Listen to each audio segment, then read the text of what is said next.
अज्ञानतिमिरान्धस्य ज्ञानाञ्जनशलाकया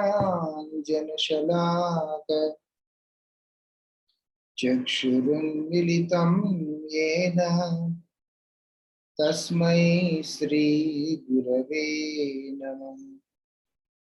नमः ॐ विष्णुपादाय श्रीगौरप्रियमूर्तये श्रीमते भक्तिवल्लभा तीर्थगोस्वामी नमः। पतित पावन परम करुणामय परमाराध्यतम श्रील गुरुदेव नित्य लीला प्रविष्टो विष्णुपाद परमहंस परिव्राजकाचार्य अष्टोत्तर शत श्री श्रीमद् श्रील भक्ति वल्लभ तीर्थ गोस्वामी महाराज जी के अभय चरण असंख्य कोटि साष्टांग दंडवत प्रणाम करते हुए उनकी अहेतु की कृपा प्रार्थना करता। परमाराध्य श्रील गुरुपाद पद्म की असीम अनुकंपा से हम लोगों को यहाँ पर इस हरिचर्चा करने का सुअवसर प्राप्त हो रहा है। हम लोग यहाँ पर चर्चा करने के लिए जो इकट्ठे हुए हैं वो विषय है श्री मन शिक्षा। मन शिक्षा मतलब क्या है? मन को उपदेश देना, मन को शिक्षा देना। मन को शिक्षा देना बहुत जरूरी है।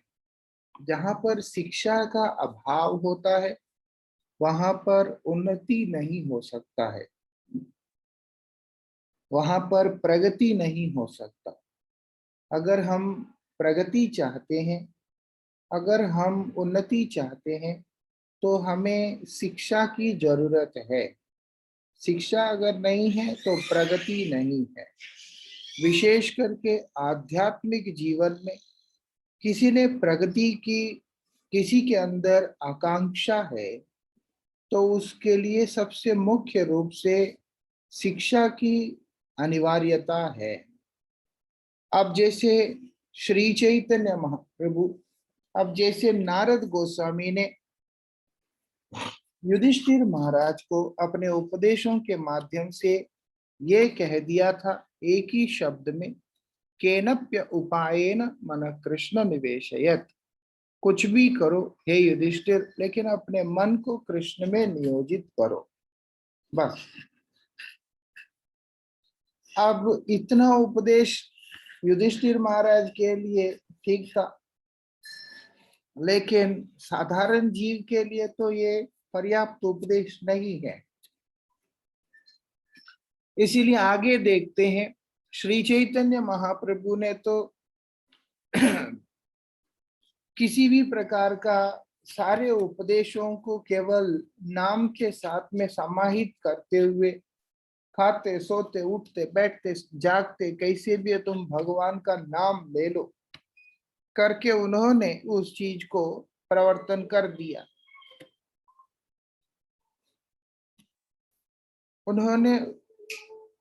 उन्होंने उस चीज को प्रवर्तित किया।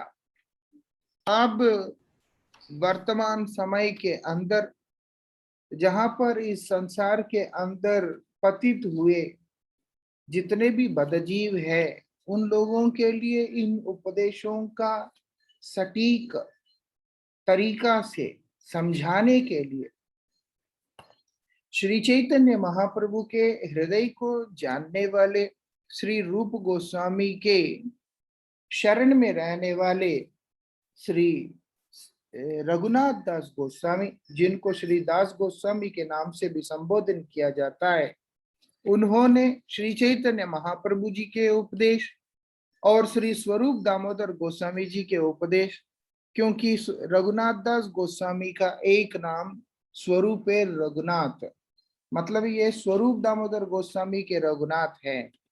इसलिए जो उन्होंने महाप्रभु से साक्षात रूप से सीखा, स्वरूप दामोदर गोस्वामी से साक्षात रूप से सीखा, इन दोनों के इस जगत से अप्रकट लीला प्रकट करने के बाद श्री दास गोस्वामी जी महाराज ब्रज में आकर रूप गोस्वामी जी के मुखारविंद से जिन तत्वों को सीखा समझा, उनको उन्होंने मन शिक्षा के रूप में इस जगत के सामने प्रकट किया। कारण क्या है कि मन को शिक्षा देना नहीं, वो लोग इस प्रकार से सिंगल शब्द उपदेश देकर, क्योंकि उस समय लोगों की मानसिकता, उस समय लोगों का बुद्धि के अंदर उनकी समझ, वो सब बड़ा अद्भुत था। लेकिन काल क्रम में व्यक्ति के मन के अंदर निग्रह शक्ति का अभाव के कारण वो अपने मन को एक स्थान में दृढ़ करके रख नहीं पाते हैं।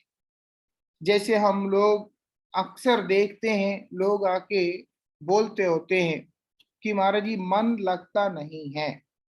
तो मन लगेगा क्यों? मन तो लगाना पड़ता है मन को। मन तो अपने आप लगता भी नहीं, उसको लगाना पड़ता है। लेकिन वर्तमान स्थिति इतना भयंकर है। आज से 5000 वर्ष पूर्व स्वयं अर्जुन, जो कि जिसके अंदर अज्ञान का गंध भी नहीं है, लेकिन वही अर्जुन श्री कृष्ण से अपने संवाद के माध्यम के दौरान इस बात को पुष्ट किया, इस बात को प्रकट किया है कि मैं अपने मन को निग्रह करने में असमर्थ हूं। अब भगवान ने भी अर्जुन को वहां पर उपदेश दिया, वैराग्य और अभ्यास, ये दोनों के माध्यम से तुम अपने मन को निग्रह कर सकते हो। अब वैराग्य और अभ्यास क्या होता है, ये जब तक एक साधारण व्यक्ति को नहीं पता होगा तो वो कभी भी अपने मन को निग्रह नहीं कर पाता है। और जब मन निग्रहित नहीं हुआ है तो उसका भगवान में अनुराग होना संभव पर नहीं है।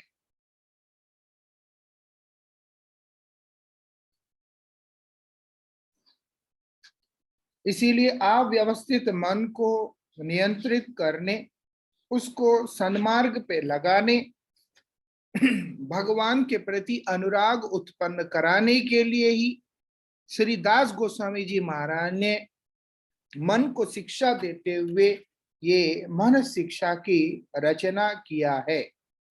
इसीलिए दास गोस्वामी का ये उपदेश को गौड़ीय वैष्णवों का वास्तविकता में प्राण धन माना गया है। और रघुनाथ दास गोस्वामी इसको उसको लक्ष्य करके नहीं, उन्होंने ये सारे उपदेश अपने ही मन को लक्ष्य करके प्रकट किया है। हे मन, तुम इस चीज को समझो। मन अगर समझ गया, व्यक्ति का मन अगर समझ गया, तो वास्तविकता में वो भगवान के पाद पद्म में नियुक्त हो गया, वो अपने जीवन को सार्थक कर लिया। अगर मन नहीं समझा तो फिर कुछ भी करके वो व्यक्ति को किसी भी उद्देश्य पे लगाया नहीं जा सकता है। इसलिए यहाँ पर स्पष्ट और सटीक शब्दों में मन को किस प्रकार से लगाया जा सकता है, उसके मन को क्या प्राप्त करना है, कहाँ जाके मन को विश्राम मिल सकता है, ये सारी चीजें बड़ी सुंदर तरीका से श्री दास गोस्वामी जी महाराज ने यहाँ पर वर्णन किया है। बहुत अधिक उस भूमिका पे ना जाते हुए हम लोग मन शिक्षा के प्रथम श्लोक के बारे में चर्चा करें। क्या बोल रहे हैं यहाँ पर श्री मन शिक्षा प्रथम श्लोक। गुरो गोष्ठे गोष्ठालयिषु सुजने भूसुरगणे स्वामंत्रे श्रीनाम्नि व्रज नवयुवद्वंद शरणे सदा दंभं हित्वा कुरु रति मपूर्वमतितरामये स्वान्ता भ्रतश्च तुभि रयाचे धृत पद। क्या बोल रहे हैं यहाँ पर?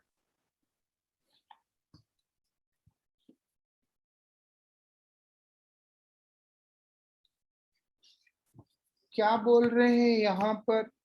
हे मेरे अबोध अंतःकरण, हे मेरे प्यारे मन। किसको संबोधन कर रहे हैं? मन को संबोधन कर रहे हैं। हे मन, मेरी तुम्हारे चरणों को पकड़कर नम्रता पूर्वक प्रिय वचनों द्वारा यह प्रार्थना करता हूं। मैं अपने आप से, मैं अपने मन के चरणों को पकड़कर उससे निवेदन करता हूं। मन से निवेदन कर रहे हैं। कैसे? बहुत प्यार से। क्या बोलते हैं कि तुम सर्वतो भावेन दंभ का परित्याग कर, इसलिए बोला सदा दंभम हित्वा। हित्वा मतलब त्याग करना। किसको? दंभ। दंभ मतलब क्या है? अभिमान।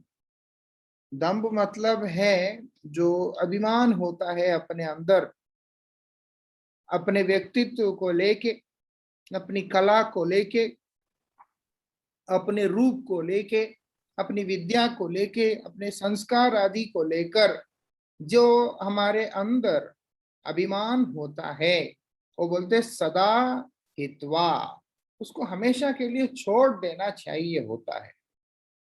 और क्या बोल रहे हैं? वो बोल रहे हैं रतिम अपूर्वम, बोलते अपूर्व रति, मतलब है कि एक अद्भुत बंधन, आसक्ति उसको करना पड़ता है। किसके प्रति? इन चीजों के प्रति करना पड़ता है। तुम सर्वतो भावेन दंभ का परित्याग कर अपने श्री गुरुदेव में, श्री व्रजधाम में, इसलिए गुरु मतलब गुरुदेव है, और उसके बाद गोष्ठे मतलब है व्रजधाम, भगवान का दिव्य धाम। गोष्ठालयिषु मतलब है कि ब्रजजन, धामवासी। इसलिए यहाँ पर बोल रहे हैं कि देखो गुरुदेव में, भगवान के धाम में, और उसके बाद धाम वासियों में, और भगवत भक्तों में, और ब्राह्मणों में। भूसुर मतलब है कि ब्राह्मण। और उसके बाद क्या बोलते हैं कि भगवान के नाम में, और भगवान श्री राधा कृष्ण युगल, इसलिए बोला व्रज नव युव द्वंद, व्रज के अंदर रहने वाले जो युवावस्था में जो हैं, जो द्वंद मतलब द्वय, दो लोग कौन हैं? व्रज के जो नवीन हैं और किशोर किशोरी हैं, वो कौन है? वो बोलते श्री राधा कृष्ण। उनके चरण युगलों को क्या करना है? बड़े ही शीघ्रता के साथ में आसक्ति पैदा करो, उनके चरणों में आसक्ति पैदा करो। ये अगर नहीं हम करते हैं तो कभी भी हमारा मन कृष्ण में नियोजित नहीं हो सकता है। मान लो कि भगवान का नाम करना होता है, नाम करते करते अगर हम लोग इस अवस्था में नहीं भी होते हैं, लेकिन हमारा प्रयोजन क्या है, इस बात को जानने पर, इस चीज को समझने पर, क्रमोन्नति से हमारा नाम हम लोगों का उस प्रयोजन की तरफ लेकर के जाएगा। अन्यथा हम लोग अपने प्रयोजन से विमुख होकर हम लोग इस संसार में ही भ्रष्ट हो जाएंगे। ये सारी चीजें तो एक रात्रि में तो आएगा नहीं, साधन करते करते आएगा, हरिनाम करते करते आएगा। लेकिन हरिनाम करने वाला एक साधक को इस चीज का समझ होना चाहिए कि मेरा मन को मैंने कहाँ नियोजित करना है। एक लक्ष्यहीन साधक जो होता है, एक उद्देश्यहीन साधक जो होता है, वो वास्तविकता में अपने जीवन में किसी भी प्रकार के सिद्धि को लाभ नहीं कर पाता है। इसलिए इस चीज को हमें समझना होगा कि मेरा एक उद्देश्य होना चाहिए मेरे साधना का, कि मैं अपने इस उद्देश्य को लेकर के साधना कर रहा हूं, वही मेरा प्रयोजन है। मेरा उद्देश्य क्या है? कि मैं अपने मन को कृष्ण ही शरण करना है, भगवान के शरण में लेकर के जाना है। भगवान के कृपा को लाभ करना है।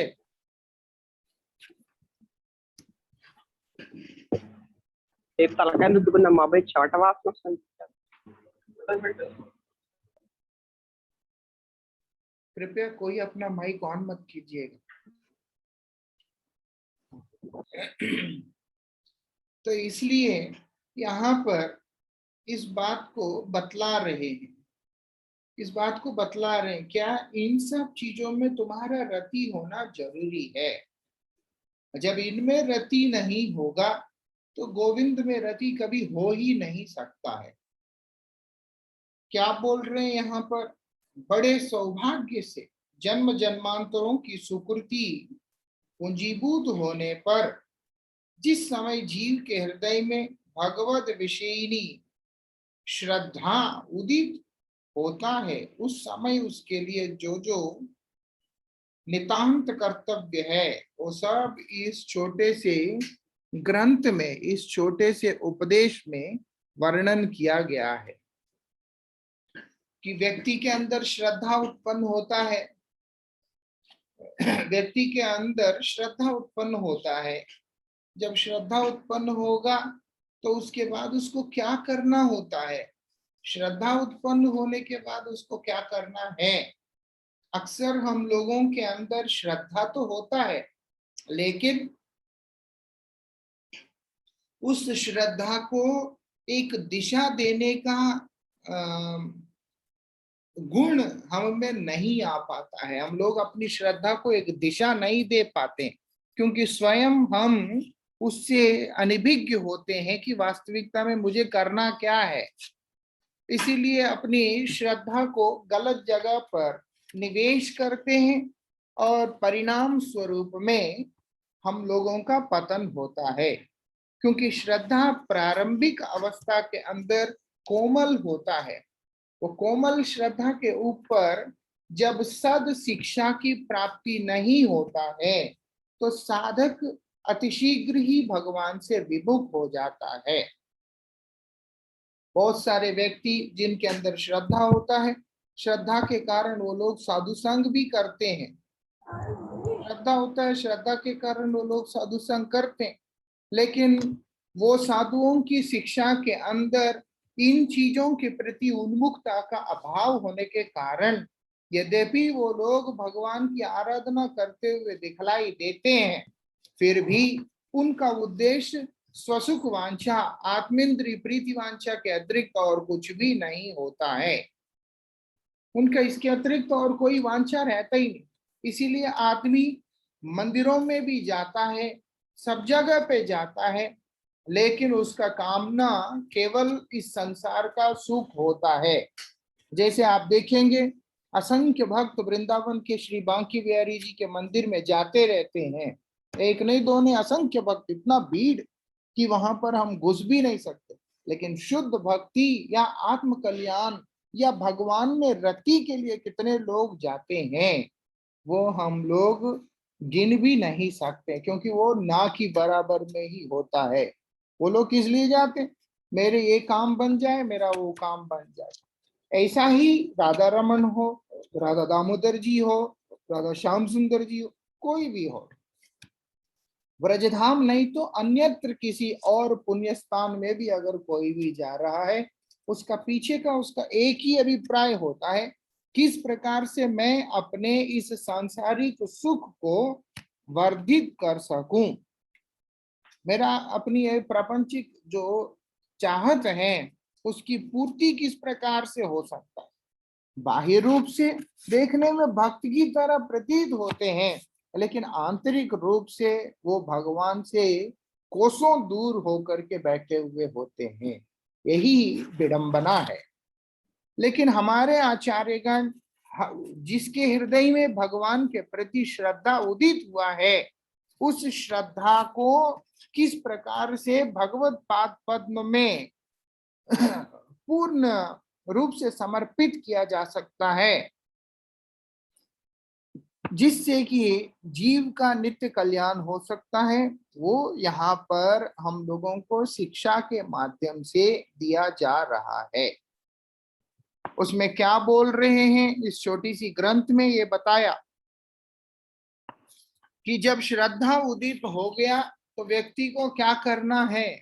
श्रद्धा होने से उसको करना पड़ता है साधु संग। ये जो शिक्षा है, ये जो उपदेश है, ये साधु संग का ही उपदेश है। क्योंकि धाम भी साधु ही है, धामवासी भी साधु ही है, और धाम में वास करने वाले जो सदाचार संपन्न ब्राह्मण जितने भी है वो भी साधु ही होते हैं। इस कारण से इन सब का सेवा, इन सब के प्रति अपना रति जब व्यक्ति का होगा तभी उसका रति राधा कृष्ण में हो सकता है। इसके लिए यहाँ पर उपदेश दे रहे हैं।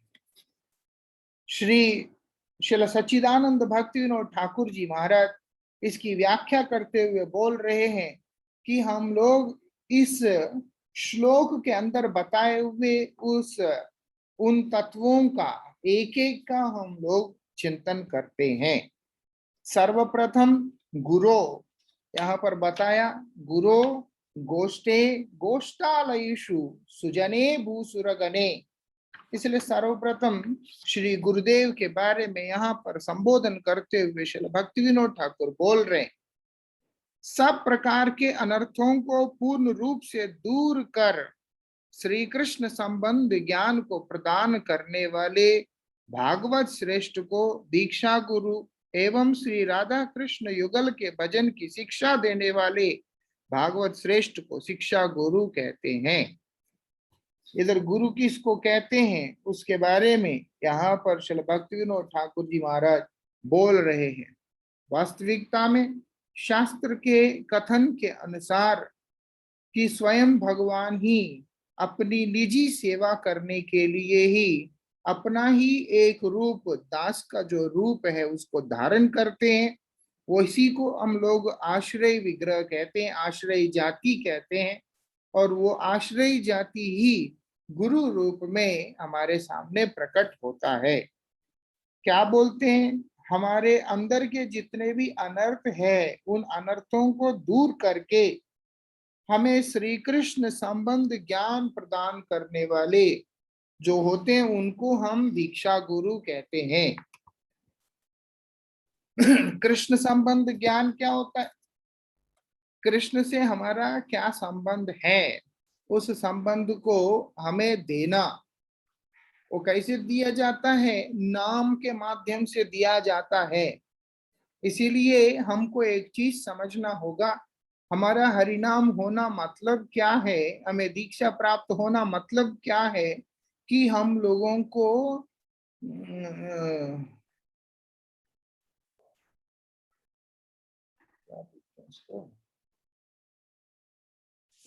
सिद्ध प्रणाली जिसको कहते हैं, मतलब है कि हमें स्वरूप बोध, स्वरूप का हमें दान करना, स्वरूप से हमें परिचित कराना कि हमारा भगवान के साथ में क्या संबंध है और भगवान की सेवा में हमारा क्या स्वरूप है। ये हमें दीक्षा के समय में प्राप्त होता है। दीक्षा, मंत्र दीक्षा, नाम दीक्षा दोनों ही होते हैं। इसीलिए जब हम लोगों का हरिनाम और दीक्षा दोनों होता है, मतलब है गुरुदेव हमें क्या कर रहे हैं, हमारा जो स्वरूप के संबंध में जो सिद्धि है उसको हमें नाम के माध्यम से प्रदान कर रहे हैं।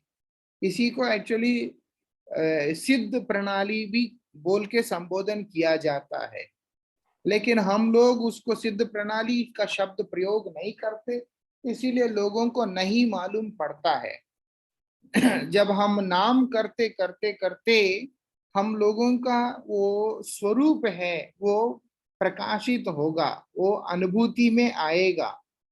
इसीलिए बोलते हैं गाइते गाइते नाम की दश हईलो, कृष्ण नित्य दास मोई हृदय स्फुरी लो। कि नाम गान करते करते क्या हुआ कि मैं भगवान श्री कृष्ण का नित्य दास हूं, ये बात मेरे हृदय में स्फुरित हुआ है। वही हमारा वास्तविक स्वरूप है और वही क्रम में आगे बढ़ते बढ़ते एक रस के अंदर हम लोगों का प्रविष्टता कराता है। तो जो हो भगवान से संबंध ज्ञान प्रदान करने वाले, उनको ही हम दीक्षा गुरु बोल के संबोधन करते हैं।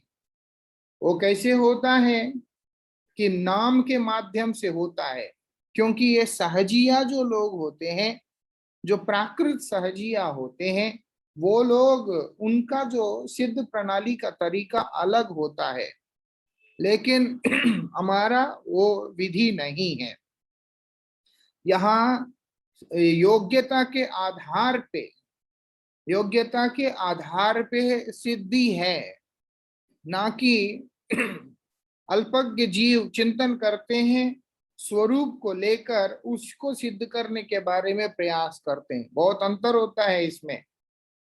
मतलब कोई आके आपसे ये कहेगा, आज से तुमको तुम्हारा मंत्रोपदेश हुआ है और आज से तुम ये गोपी हो या ये सखी हो या तुम ये सखा हो और तुम्हारा ये सेवा है। अब जो पर्ची उसको दिया जाता है, जो शिक्षा उसको दिया जाता है, उसी का वो अभिनय करता हुआ अपना जीवन को व्यतीत करता है। वास्तविकता में हमारे आचार्यगण, जो सारस्वत गौड़ीय वैष्णव आचार्यगण है, उन्होंने इस प्रथा को, इस विधि को समर्थन नहीं किया। वो भगवान के ऊपर रखा कि, और साधक के साधना के ऊपर रखा। सिर्फ साधना के पथ पे तुम्हें ले जाने का काम हम करेंगे और मंत्र दान करके, मंत्रोपदेश करके तुम्हें मंत्र जाप करने के लिए जो प्रेरणा, उत्साह, आशीर्वाद, वो हम प्रदान करेंगे बाह्य रूप से। लेकिन वही गुरु अंतर्यामी रूप से हृदय में बैठकर साधक की साधना को देखते हुए जब समझते हैं कि ये साधक अभी उस कृपा के लिए उपयुक्त हुआ है, तो हृदय के अंदर से ही चैत्य गुरु के रूप में, अंतर्यामी के रूप में उसका स्वरूप उसके सामने प्रकट कराते हैं। आशा करता हूं आप लोगों को समझ में आ रहा है ये बातें। इसीलिए क्या बोलते हैं वो, उनको क्या बोलते हैं, दीक्षा गुरु बोल के संबोधन करते हैं। एवं राधा कृष्ण युगल के भजन की शिक्षा, और जो राधा कृष्ण युगल की जो भजन है, राधा और कृष्ण का भजन करने का शिक्षा जो हमें देते हैं, उनको शिक्षा गुरु कहते हैं। शिक्षा गुरु के शिक्षा से और दीक्षा गुरु के मंत्र से और उनके द्वारा प्रदत्त उस संबंध से हम लोग भगवान की सेवा को लाभ करते हैं। कई कई बार दीक्षा गुरु और शिक्षा गुरु अलग होते हैं और कई बार दोनों एक ही होते हैं किसी किसी के। जैसे श्रील गुरु महाराज जी बहुत व्यस्त होने के कारण सब समय गुरु महाराज जी के पास जाकर उनसे शिक्षा प्राप्त करना संभव पर नहीं था, तो इसीलिए अन्यान्य जो श्रेष्ठ वैष्णव गण हैं, गुरुवर्ग गण हैं, आचार्य गण हैं, उन लोगों के उपदेशों को के माध्यम से हम लोगों ने शिक्षा को जो प्राप्त किया है, इसीलिए वो सब हमारे शिक्षा गुरु हैं।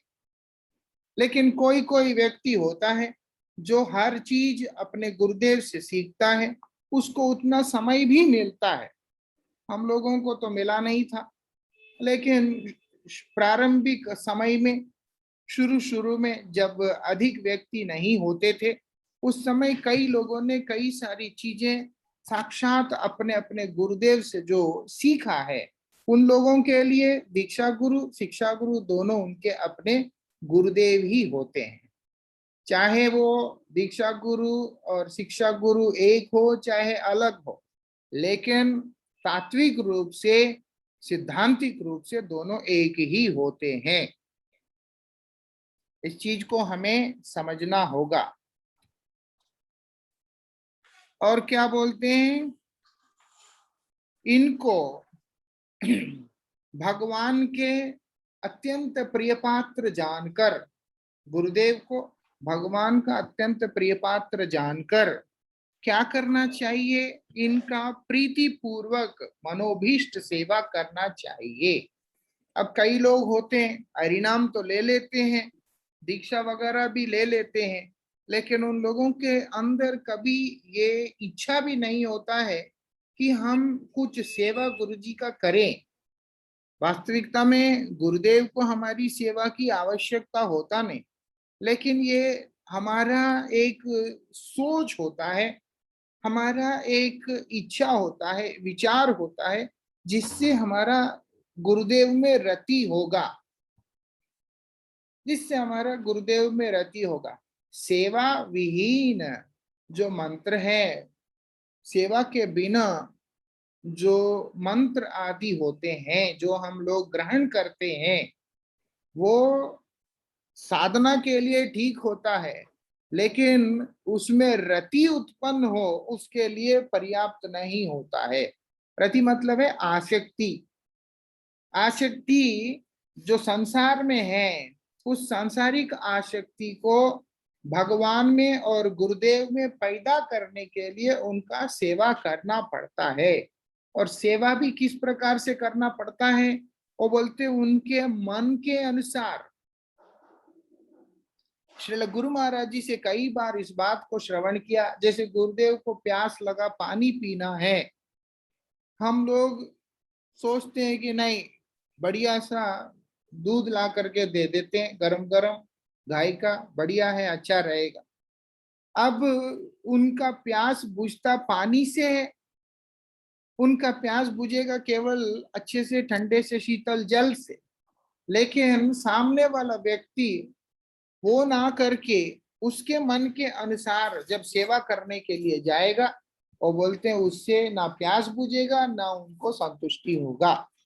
इसी प्रकार से हर चीज पे लागू होता है। जिस उद्देश्य को लेकर गुरुपाद पद्म भजन कर रहे हैं या भजन की शिक्षा दे रहे हैं, उनके उपदेश और उनकी शिक्षाओं का ठीक से ना ग्रहण करते हुए अपने मन के अनुसार जब हम लोग सेवा करने के लिए बैठते हैं, वो भी वास्तविकता में गुरु सेवा नहीं होता है। गुरु जी की सेवा उनके मन के अनुसार करना पड़ता है।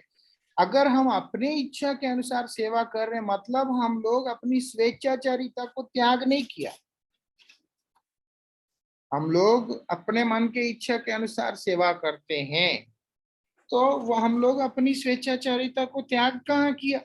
जब हम लोग अपनी स्वतंत्रता को ही त्याग नहीं किया है, तो हम लोगों का उनमें रति कहाँ से होगा, वो नहीं हो पाएगा, आसक्ति नहीं हो पाएगा। इसलिए यहाँ पर बोला कि देखो, भगवान का अभिन्न रूप जानकर, इसीलिए बोल दिया विश्वनाथ चक्रवर्ती ठाकुर ने, साक्षात हरित्वेन समस्त शास्त्री, तमाम शास्त्रों का यही उद्घोषणा है कि गुरुदेव भगवान के अभिन्न स्वरूप है। और दूसरा, भगवान स्वयं उद्धव जी को बोल रहे, आचार्य माम विजानीय, गुरुदेव को मेरा अभिन्न रूप जान करके देखना है। तब जाकर के व्यक्ति का परमार्थ में आगे बढ़ने का रास्ता खुलता है। इसलिए वाले ना अवमान्यते करीचित, गलती से भी कभी भी गुरु की अपमान नहीं होना चाहिए हमारे किसी भी क्रिया अथवा शब्द के माध्यम से। साधक को इस चीज का बहुत सावधान रहना पड़ता है। इसीलिए यहाँ पर बोल रहे हैं कि हमको क्या करना होगा कि इनकी सेवा उनके मन के अनुसार करना पड़ता है। केवल मात्र मंत्र लेकर के चले जाने से नहीं होता है, या अथवा मंत्र लेके चले गए, सेवावृत्ति नहीं है, तो हम कभी भी गुरुदेव के अंतरंग को समझ ही नहीं सकेंगे। जब एक शिष्य अपने गुरु के मन को समझ ही नहीं पाता है, तो वो भगवान के मन को कैसे समझेगा। क्योंकि भगवान के साथ संबंध जोड़ने वाला जो मंत्र है, जो उपदेश है, वो जिनसे प्राप्त किया उनका ही मन को नहीं समझ पाया, तो गोविंद का मन को कैसे समझ सकता है। गुरुदेव कौन होते हैं? कृष्ण कृपा श्रीमूर्ति, भगवान के कृष्ण, भगवान की कृपा का श्रीमूर्ति है। कि मतलब है कि भगवान जिस जीव के ऊपर अनुग्रहित करते हैं वो अपने कृपा के विस्तार करते हैं और वो कृपा ही गुरु है। इसीलिए वो जो व्यक्ति के रूप में दिखने वाला व्यक्ति वास्तविकता में भगवान का कृपा का रूप है। इसीलिए उसको सबसे पहले ठीक से समझना जरूरी होता है। आज हम हमारे गुरुदेव को जितना भी समझ पाए हैं, जितना भी उनका संग में रह के और अन्य अन्य गुरुवर्गों के माध्यम से हम लोग जितना आज गुरुपाद पद्म को समझ पाए, ये उसी का परिणाम है कि हम लोग गुरुदेव के इस संसार में ना रहने के बाद भी, मतलब प्राकृत रूप से, स्थूल रूप से आंखों के सामने दृष्टिगोचर ना होने के बाद भी उनके प्रति हमारे बंधन में अथवा उनके सेवा के लिए हमारे प्रयासों में किसी भी प्रकार का समझौता नहीं देखने को मिलता है। इसीलिए अब गुरुजी सामने नहीं है, इसीलिए स्वतंत्र होकर कुछ भी करेंगे इस तरह का विचार हम लोगों में नहीं आता। उसका कारण हमारा अपना साधना या महानता नहीं है, गुरुजी को समझने का जो हमारा प्रयास है उससे जो कृपा हम लोगों को प्राप्त हुआ है उसी से ये सब संभव पर हुआ है। अगर मान लो गुरुजी का कभी कतई नहीं सुना, उनका बात ही नहीं सुना, कुछ भी नहीं है, मंत्र लेकर के बैठ गए, तो फिर उसके बाद गुरुजी में प्रीति कहां से होगा? क्योंकि उनके विचार या उनके आचरण, उनका कोई भी चीज, उनकी सोच, कोई भी चीज हम लोगों को समझ में आएगा ही।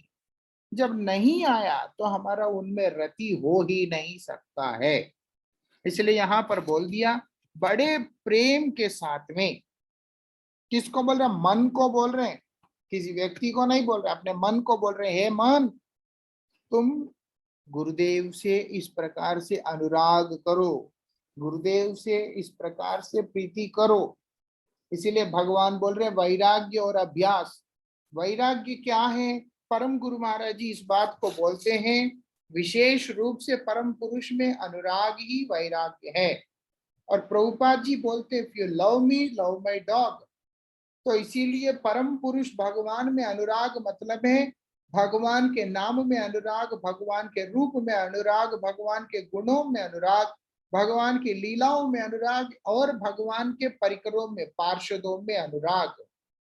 वो पार्षद कौन है? जितने भी भगवान के सेवा में रहने वाले गोलोकवासी है वो सब।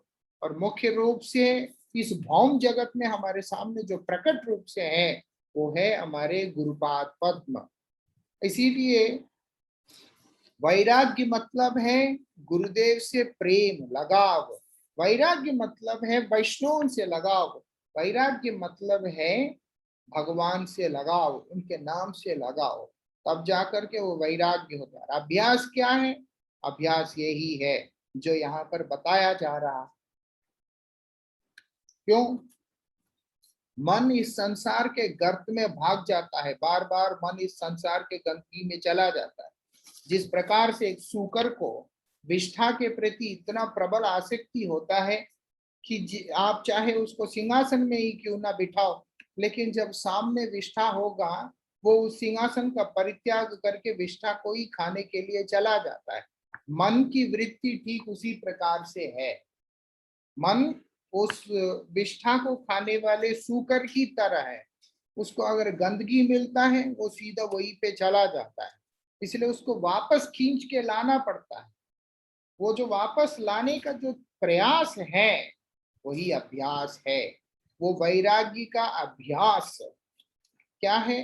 वही करना पड़ता है। यहाँ पर बता रहे अभ्यास का हिस्से में क्या करना है? प्रीति पूर्वक उनके मन के अभीष्ट को अभीष्ट सेवा करना चाहिए। हमसे गुरुजी जो आशा करते हैं, जो उम्मीद करते हैं, उस सेवा हमें करना चाहिए। समस्त शास्त्रों में श्री गुरुदेव को सर्वदेवमय एवं नित्य भगवत प्रकाश विग्रह माना गया है, क्योंकि भगवान का नाम, भगवान के अतिरिक्त कोई भी प्रचार प्रसार नहीं कर सकता है।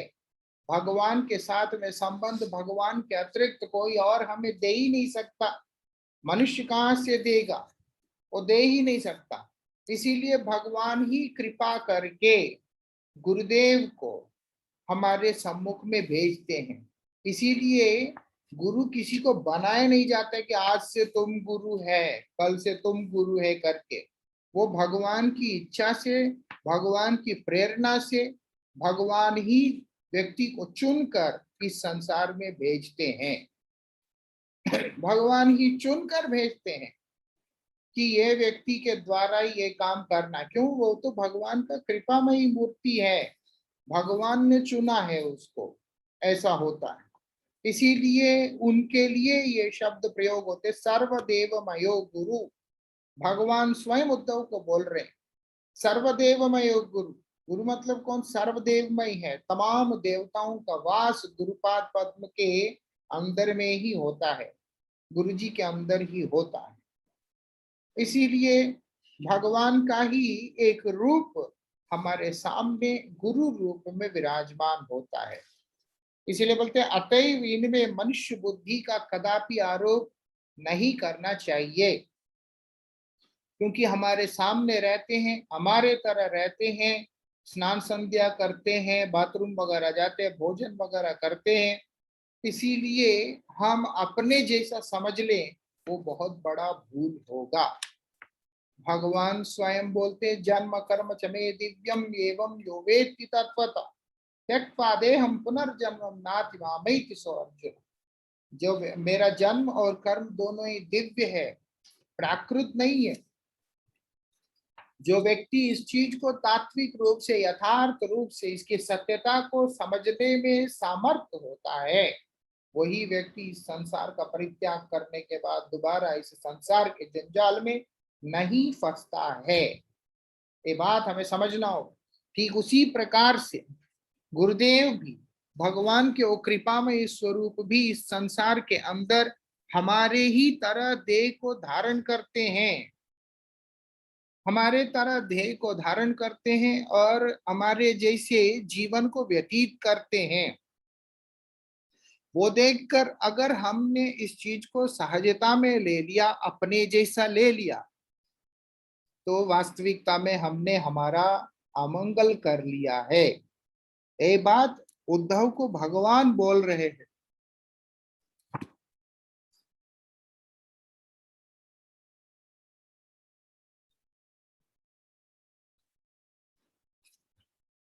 उद्धव जी को भगवान बोल रहे हैं।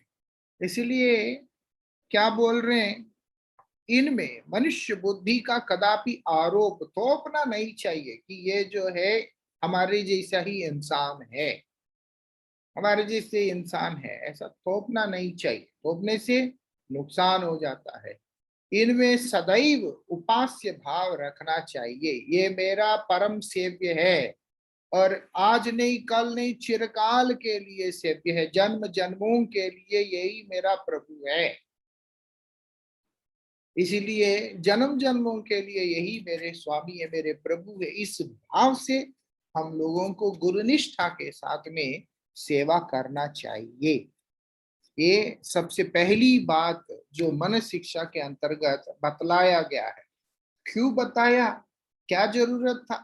क्योंकि बोलते हैं उन्हीं के बाद तो हमारे लिए जो परमार्थ जगत में जाने के लिए जो द्वार खोलने का काम होता है, वो गुरु अपने उपदेश के द्वारा, अपने मंत्र के द्वारा हम लोगों के लिए करते हैं। वो अपने उपदेश के द्वारा, अपनी शिक्षा के द्वारा, वो मंत्र के द्वारा वो हमारे लिए करते हैं। इसीलिए सबसे पहले उनके प्रति हमारे मन में रति होना जरूरी है। और उसके बाद बोलते हैं, क्या बोल रहे हैं उसके बाद? गोष्ठे। गोष्ठे मतलब है ब्रजधाम, भगवान के दिव्य धाम, भगवत धाम। जैसे गोकुल, वृंदावन, नंदगांव, बरसाना आदि जितना भी ब्रजमंडल के सभी लीला स्थल है, जहां पर श्री युगल की नित्य लीलाएं होती रही है, उन सब को ब्रजधाम पद से बोध होता है। मतलब है कि भगवान ने जिन जिन जगह पे जो जो लीलाओं को किया, वो सब जगह को ब्रजधाम बोल करके संबोधन किया जाता है। अब ये जो बात है, श्रीदास गोस्वामी जी महाराज रति मंजरी होने के कारण और ब्रज रसिक होने के कारण वो ब्रज के लिए बोल रहे हैं। लेकिन अगर हम किसी और विचार से भी देखते हैं, जितने भी भगवान के धाम हैं, जहां जहां भगवान के सेवा प्रकट हुआ है, भगवान का लीला प्रकट हुआ है, उन तमाम स्थान की बात यहाँ पर बोल रहे हैं। इसीलिए बोल रहे हैं कि क्या बोल रहे हैं यहाँ, गोष्ठे मतलब है कि धाम, वो पूरी धाम भी हो सकता है, मायापुर धाम भी हो सकता है, नवद्वीप धाम भी हो सकता है, ब्रजधाम भी हो सकता है, अन्य कोई धाम भी हो सकता है।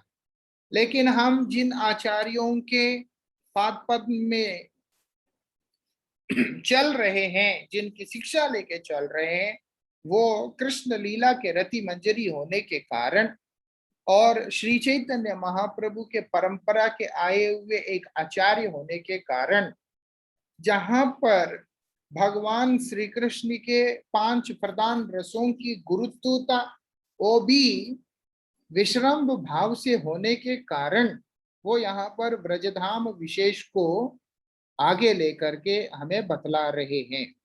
और हम इस चीज को तो सब जानते हैं, ब्रज से श्रेष्ठ कोई धाम है ही नहीं है, जो है सब ब्रज है। इसीलिए क्योंकि गोलोकाधिपति गोविंद श्री राधा श्याम सुंदर जी की लीला से श्रेष्ठतम लीला और कोई है ही नहीं है। इसीलिए यहाँ पर ब्रजधाम की उत्कर्षता को बतला रहे हैं और बताते ये सब धाम है। ब्रजधाम में प्रीति रखने का गूढ़ भाव यह है कि कोई कोई ऐसा संदेह कर सकता है कि भगवत भजन में ही शास्त्रों का तात्पर्य है, अतः जहां कहीं भी रहकर भजन हो सकता है, फिर ब्रजवास से ही क्या प्रयोजन है ना। बोलते हैं, क्या बता रहे हैं कि भगवान का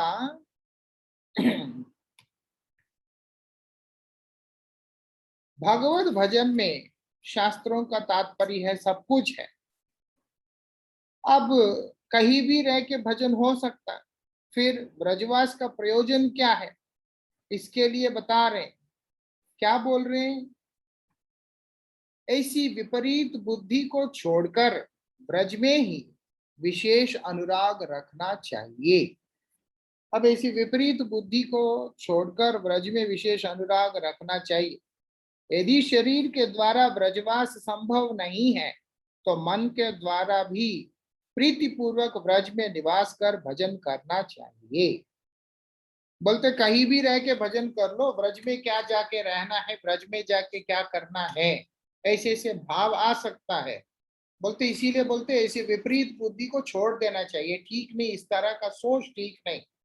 क्या करना चाहिए, शारीरिक रूप से अथवा मानसिक रूप से नित्य निरंतर जैसे संभव हो उसको ब्रज में वास करना चाहिए।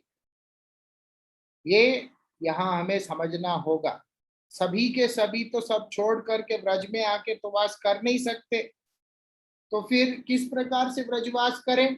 वो बोल रहे मानसिक रूप से ही कम से कम, लेकिन सब समय रहे ब्रज में, कहने का तात्पर्य वो है। इसलिए यहाँ पर बोल रहे हैं गोष्ठे मतलब है ब्रज, गोष्ठे मतलब भगवान का धाम, वो धाम में सर्वश्रेष्ठ स्थान है ब्रजधाम। उस ब्रजधाम में वास करने के लिए यहाँ पर बतला रहे हैं। अब कैसे वास करना है, श्री चैतन्य महाप्रभु ने तो बोल दिया कि वृंदावन जाना लेकिन चिरकाल नहीं रहना, वृंदावन जाओ लेकिन नाथा की वे चिरकाल, जाओ दर्शन करो वापस आ जाओ। चैतन्य महाप्रभु ने ऐसा बोला। और दास गोस्वामी जी महाराज बोल रहे हैं ब्रजधाम में तुम जा करके वहां पर वास करो। अब ये दोनों को कैसे वो किया जा सकता है, इसीलिए हमारे आचार्यगण कहते हैं, बोलते हैं जब हम गुरु वैष्णव के अनुगत में रहते हैं तो हम लोग जहां कहीं पे भी हैं, हम वास्तविकता में भगवत धाम में ही हैं।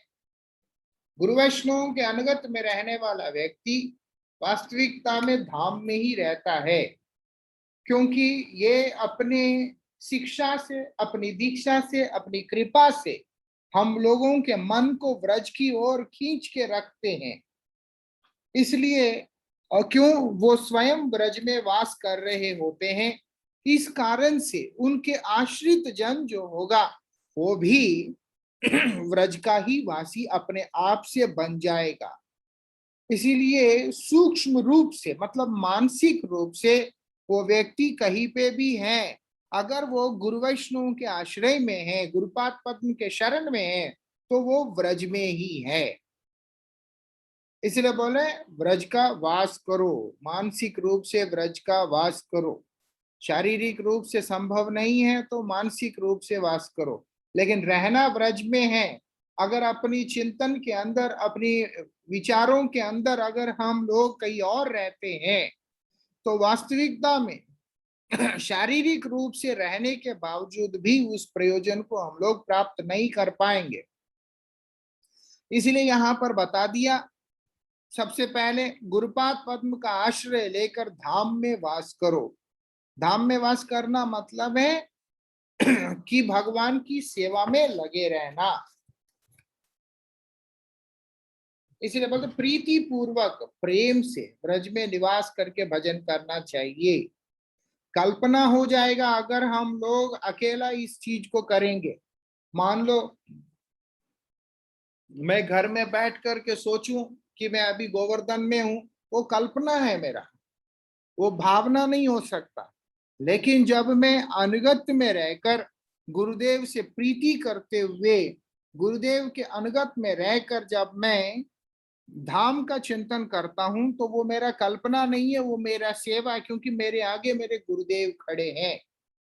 मैं अगर खुद को आगे रखता हूं तो वास्तविकता वो मेरी कल्पना है, लेकिन अगर मेरे आगे मेरे गुरुदेव विराजमान हैं, मतलब वो मेरा कल्पना नहीं है, वो मेरा क्या है, वो मेरा सेवा है।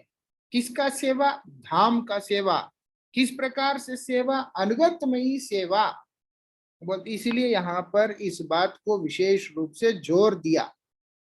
तभी हमारा भजन वास्तविकता में शास्त्र सम्मत भजन होगा। बहुत सारे लोग अपने अपने समझ के अनुसार बहुत कुछ करते हैं, ऐसा नहीं कि नहीं करते, ये संसार भरा पड़ा लोगों से जो अपने विचार और अपनी कल्पनाओं के अनुसार बहुत कुछ करते हैं, लेकिन भगवान उन चीजों को ग्रहण करते हैं कि नहीं करते हैं उसके बारे में विचार नहीं करते हैं। भगवान क्यों उसको ग्रहण करेंगे? क्योंकि वहां पर सेवा वृत्ति नहीं है, सेवा भाव नहीं है। सेवा तभी हो सकता है जब समर्पण है। इसलिए बोलते हैं, मन को समझा रहे हैं कि तुम जो भी करोगे उस रति के साथ में करो, उस आसक्ति के साथ में करो। इसीलिए व्रजधाम में वास करना भी आसक्ति के साथ में करना होता है। अगर आसक्ति के साथ वास करते हैं तो धाम में आने के बाद किसी कारण से अगर धाम से बाहर जाना पड़ता है तो प्राणों में संकट हो जाता है, प्राण में संकट हो जाता है। सिर्फ और सिर्फ सेवा कार्य के अतिरिक्त किसी और उद्देश्य, किसी और प्रयोजन से अगर धाम से विमुख होना है तो वो साधक का प्राणों में वास्तविकता में संकट आ जाता है। क्योंकि सेवा कार्य में रहने वाला जीव धाम से तो दूर है ही नहीं। जैसे श्रील भक्ति सिद्धांत सरस्वती गोस्वामी ठाकुर जीवन भर बाग बाजार में निवास करने के बाद भी स्वयं को कभी भी धाम से बाहर उन्होंने चिंता किया ही नहीं है कि मैं धाम से बाहर हूं। वो तो सब समय धाम में है। क्यों? सेवा में है, ऐसा होता है। लेकिन जब धाम से बाहर जाते हैं तो फिर प्राणों के लिए वो संकट होता है। क्यों? वो रति इस प्रकार से, वो आसक्ति इस प्रकार से। आगे क्या बोलते हैं, गोष्ठालयीषु मतलब है ब्रजवासी, जो कि उस धाम के अंदर निवास करने वाले धामवासी, इसलिए ब्रजवासी जन, उनको यहाँ पर बतलाया जा रहा है। क्या बोलते हैं, श्री युगल सेवा के लिए जो भक्त जन ब्रज में निवास करते हैं वे शुद्ध भक्त मात्र ब्रजवासी है, क्योंकि वो लोग भोग और मोक्ष की तो बात ही क्या, वैकुंठवास की लालसा भी परित्याग कर श्री राधा कृष्ण युगल की सेवा के लिए शरीर और मन से ब्रज में वास करते हैं, यही सब उत्तम भक्त है। क्या बोल रहे हैं यहाँ पर, जो ब्रजवासी कौन है, युगल सेवा के लिए जो भक्तजन ब्रज में निवास करते हैं।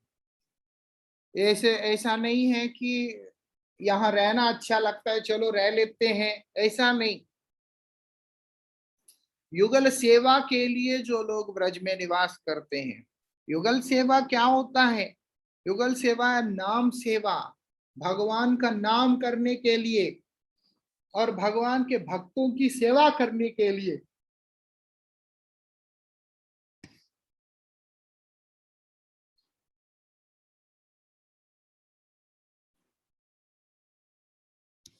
भगवान के नाम की सेवा, नाम प्रभु की सेवा करने के लिए, क्योंकि नाम युगल युगल है, नाम के अंदर राधा कृष्ण दोनों ही हैं, इसलिए बोलते हैं जो भगवान की सेवा, अनेक प्रकार की सेवा, नाम रूप गुण लीला आदि परिकरों की सेवा करने के लिए जो यहाँ पर वास करते हैं वही शुद्ध भक्त, उनको ही ब्रजवासी माना गया है।